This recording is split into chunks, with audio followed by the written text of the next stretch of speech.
ठाणे महापालिका क्षेत्रात गेल्या काही दिवसांपासून तापमानात वाढ होऊ लागली असताना शहराच्या विविध भागात पाणी टंचाईची समस्या निर्माण होते। त्यातच आता मुख्य जलवाहिनी दुरुस्तीचं काम हाती घेण्याचा निर्णय पालिका प्रशासनानं घेतला असून या निर्णयामुळे शनिवारी संपूर्ण शहराचा पाणीपुरवठा बंद राहील।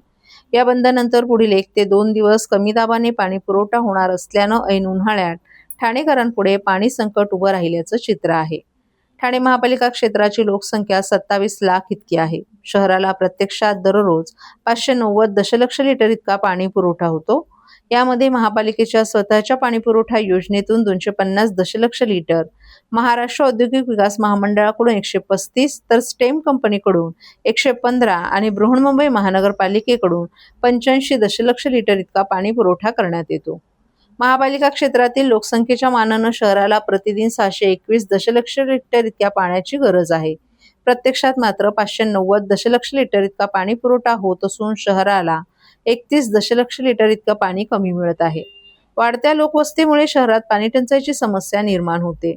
जलशुद्धीकरण केंद्र परिसरात वीज पुरवठा खंडित झाल्यानं गेल्या आठवड्यात शहरातील पाणी पुरवठ्यावर परिणाम झाला होता। 2 दिवसांपासून शहराचा पाणी पुरवठा सुरळीत होत असतानाच आता पुन्हा जलवाहिनी दुरुस्तीसाठी शहराचा पाणीपुरवठा बंद ठेवण्यात येणार आहे। ठाणे महापालिकेच्या स्वतःच्या पाणीपुरवठा योजनेतील मुख्य जलवाहिनीतून माजिवडा जंक्शन येथे मोठ्या प्रमाणात पाणी गळती होत आहे। परिणामी वाहतुकीस अडथळा निर्माण होण्याबरोबरच पाणी पुरवठ्यावर परिणाम होतोय। ही गळती तातडीने बंद करणं आवश्यक आहे। या कामासाठी शनिवारी 11 एप्रिल रोजी सकाळी 9 ते रविवारी 12 एप्रिल रोजी सकाळी 9 वाजेपर्यंत 24 तास शहरातील काही भागांचा पाणी पुरवठा बंद ठेवण्यात येणार आहे।